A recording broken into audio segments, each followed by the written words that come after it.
नमस्कार, स्वागत है आपका A1 टीवी एमपीसीजी में और मैं हूं आपके साथ दानिश खान। चलिए रुक करते हैं खास खबर की ओर। मध्य प्रदेश विधानसभा की हॉट सीट में से एक है शिवपुरी विधानसभा। यहां का चुनावी माहौल जानने की कोशिश की है जिला शिवपुरी के ब्यूरो चीफ विनोद विकेट ने। उन्होंने अलग अलग बात करके चुनावी नब्ज को टटोलने की कोशिश की है। गौरतलब है कि शिवपुरी सीट पर सिंधिया राजघराने का दबदबा रहा है।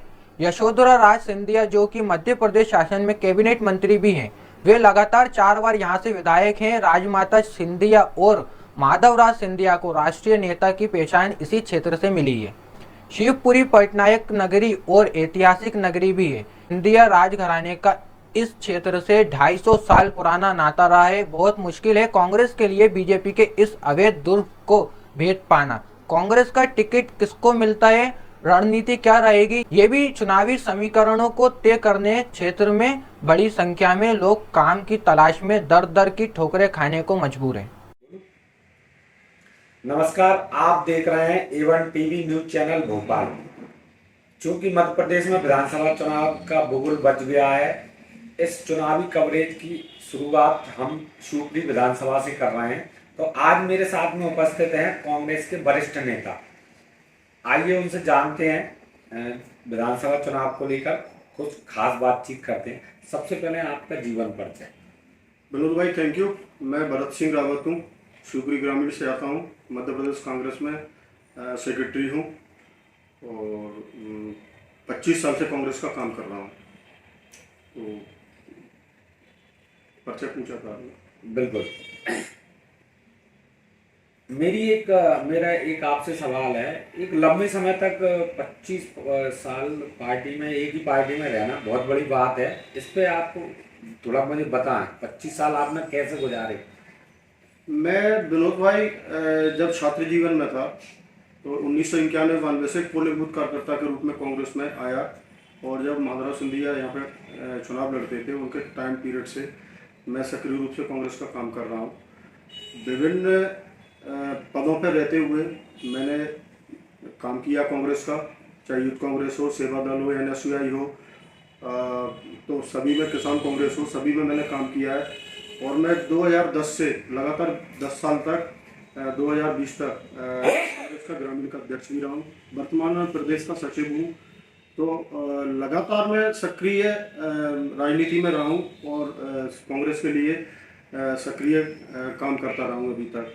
चूँकि कांग्रेस में घटनाक्रम भी घटित हुए, जैसे बड़े बड़े नेता कांग्रेस को छोड़ के गए, वीरेंद्र रघुवंशी हो, ज्योतिरादित्य सिंधिया हो, और उनसे मेरा काफ़ी क्लोज रहा। मैं काफ़ी कॉन्फिडेंस का आदमी होने के बावजूद भी वो लोग गए, उन्होंने मुझसे कहा भी। लेकिन चूँकि मेरी विचारधारा, मेरे सिद्धांत, मेरे मूल्य, मैं कांग्रेस को बिलोंग करता हूँ, तो कांग्रेस की विचारधारा से ओतप्रोत था। मैंने सभी को मना करके कांग्रेस में रहा और सक्रिय रूप से कांग्रेस का काम करता रहा हूँ। चूँकि मैं ग्रामीण रूरल से आता हूँ, ग्रामीण क्षेत्र से आता हूँ, मैं खेती किसानी से जुड़ा रहा हूँ, खेती किसानी से जुड़े लोगों से जुड़ा रहा हूँ।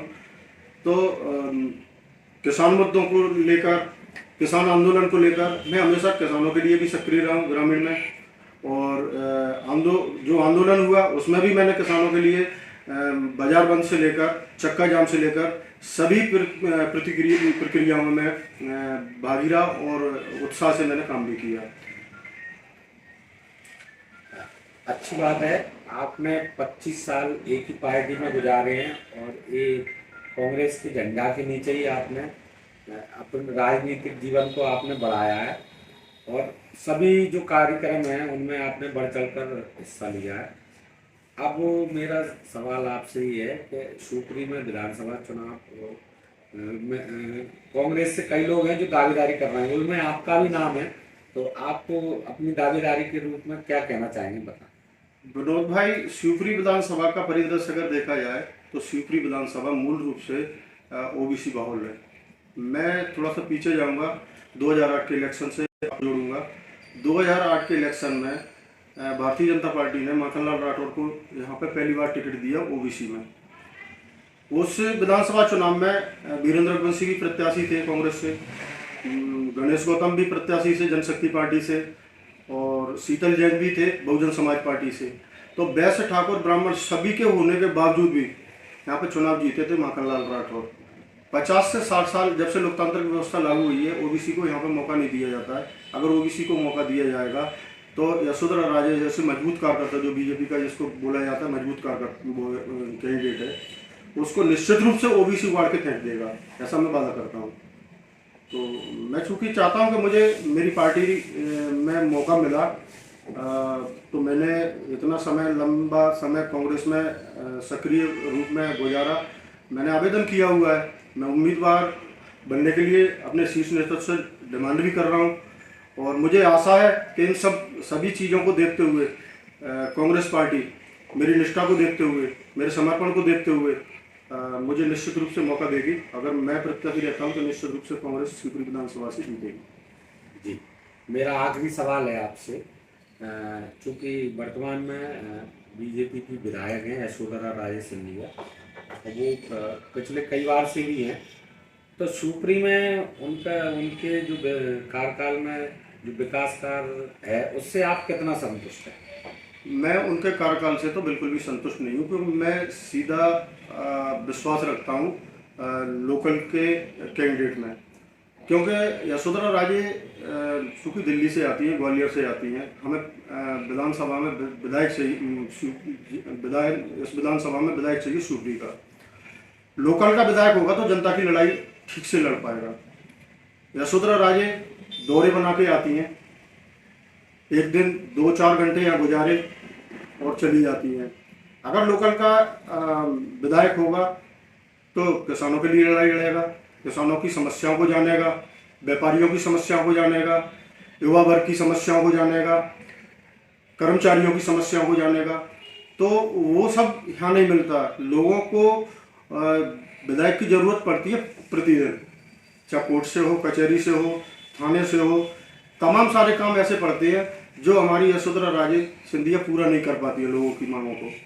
तो हम चाहते हैं कि लोकल का प्रत्याशी यहाँ पे आए, और लोकल का प्रत्याशी अगर जीत के जाता है तो वो निश्चित रूप से लोगों के जीवन स्तर से जुड़ी समस्याओं को उठाएगा और उनके लिए लड़ेगा और उनके लिए काम करेगा। रही बात विकास की, आप विकास की बात करते हैं, तो मुझे नहीं लगता यशोधरा जी कभी किसानों के आंदोलन में खड़ी हो, उनकी मांगों को लेकर कभी यहाँ पे प्रशासन से अड़ी हो, व्यापारियों की मांगों को लेकर कभी अड़ी हो या लड़ी हो, युवाओं की समस्याओं को लेकर मुझे नहीं लगता कभी आंदोलन किया हो या उनकी समस्याओं को लेकर कभी अड़ी हो और लड़ी हो।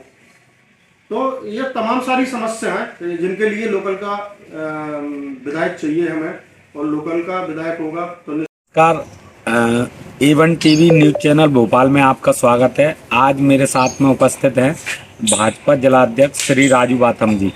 तो चूंकि मध्य प्रदेश में विधानसभा चुनाव का बिगुल बज चुका है, तो उसी चुनाव को लेकर उनसे चर्चा करेंगे। सबसे पहले आपका A1 टीवी न्यूज चैनल में बहुत बहुत स्वागत है। धन्यवाद। शिवपुरी में जो विधायक हैं श्रीमती यशोधरा राजे सिंधिया, उनके कार्यकाल को 5 साल पूरा हो गया है, और चूंकि विधानसभा चुनाव भी आ गए हैं, तो शिवपुरी में जो विकास हुआ है उसके बारे में आप बताएं। विकास एक अनवरत प्रक्रिया है और वह सदैव होता रहता है और चलता रहता है। आपने भी देखा है, पहले की अपेक्षा हमारी सड़कों में भी सुधार है। पानी के पहले बहुत ज़्यादा टैंकर चलते थे, अब वो टैंकर भी आपको कदा दिखाई देते हैं। पानी की टंकियों का भी निर्माण हो गया है, जिनसे सप्लाई भी प्रारंभ हो गई है, और नए एक भवन भी बन रहे हैं, स्कूल भवन भी बन रहे हैं, कार्यालय भवन भी बन रहे हैं, स्टेडियम भी बन रहे हैं। तो विकास तो हो रहा है। धन्यवाद। तो आपने शिवपुरी में जो विकास आपने बताया, ठीक है, आपका आंसर सही है, लेकिन अब मेरा ये प्रश्न है कि वो अधूरे विकास कार्य कौन से हैं जो आपको करना हो या जो प्रस्तावित बने हो? देखिए, जैसा मैंने आपको बताया, नए नए निर्माण कार्य सदैव करती रहती है भारतीय जनता पार्टी की सरकार है।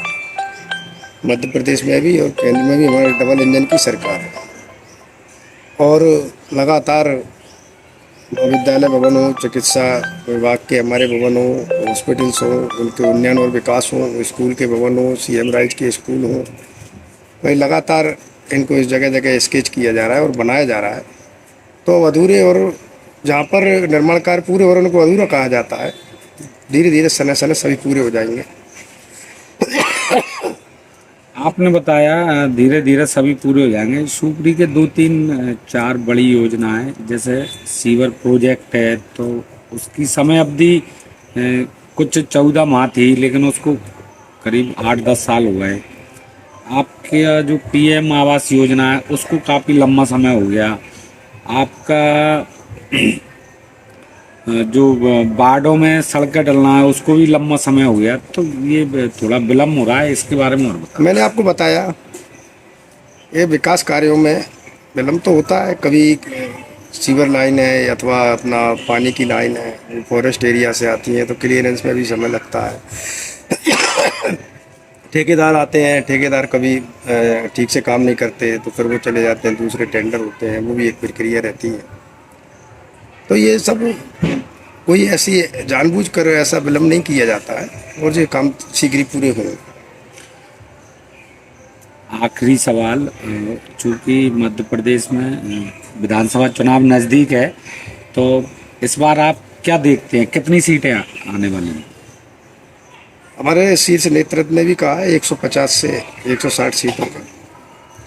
आपने भी, सब पत्रकार बंधुओं ने, सभी डिजिटल मीडिया, इलेक्ट्रॉनिक और प्रिंट मीडिया ने भी ये सुना है, आप सबके ज्ञान में है। और भारतीय जनता पार्टी की 2/3 से ज़्यादा बहुमत से सरकार मध्य प्रदेश में बनेगी। अभी 25 तारीख को भोपाल में कार्यकर्ताओं का महाकुंभ होने जा रहा है, उसके बारे में? हमारे देश के यशस्वी प्रधानमंत्री जी संबोधित करेंगे 10 लाख कार्यकर्ताओं को, और हमारे बूथ स्तरीय कार्यकर्ता भी वहाँ पहुँचने वाले हैं। भव्य, ऐतिहासिक, अद्भुत कार्यकर्ताओं का समागम है, महाकुंभ है।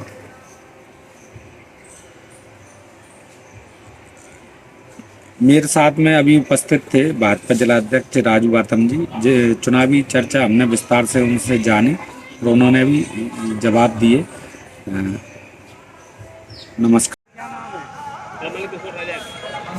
कौन सी जगह है? माधव चौक चौराहे।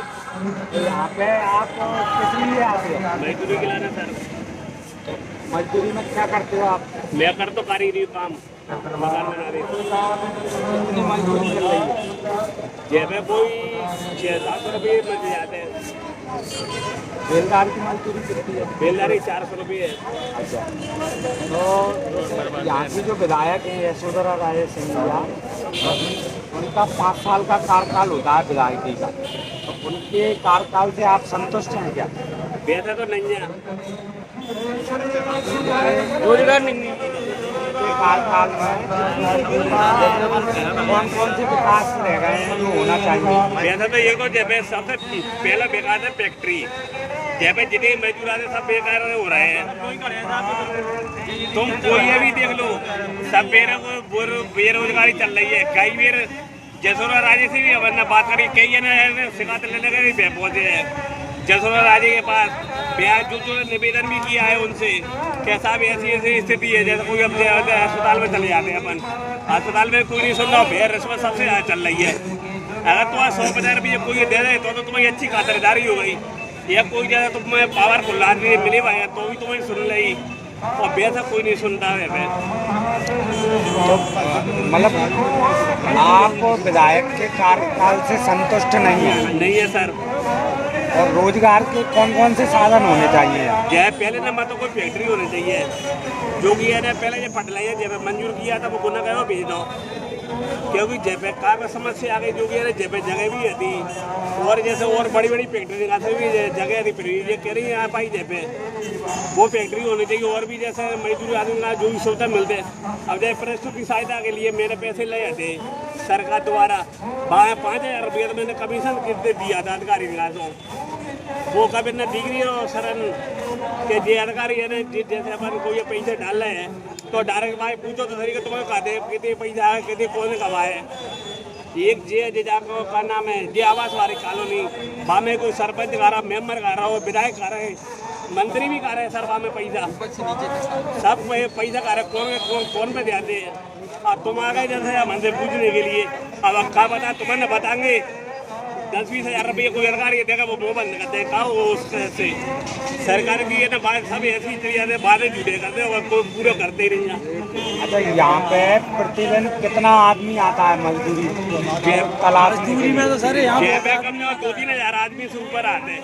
2-3 हज़ार आदमी प्रतिदिन यहाँ हाँ, रोज आता है। तो मैं कहता रहा शाम के सवेरे 7 बजे देखना जब माता जो चौराहे खुलवेगा जगह नहीं रहे इतना आदमी आते हैं। अब तो 10-11 का टाइम हुआ तो कभी तो निकलेगा जिसकी सर मजदूरी लग गई वो तो चला गया और जो नहीं लगी वो खड़ा है। मैं वही तो मैं कह रहा हूँ जिसकी मजदूरी लग गई वो तो बेचारा लगाई हो जाए आवे था तुम दे लो। जैसे बिन ने पंजीयन के कार्ड बनाए थे कि हम गरीबन का ये सुविधा करेंगे वो सुविधा करेंगे, अबे तक कोई सुविधा मिली नहीं है गरीबन के लिए। मैं जो कह रहा हूँ जो पैसा वाले का स्कीम निकाली गरीबन का निकाली है सरकार ने।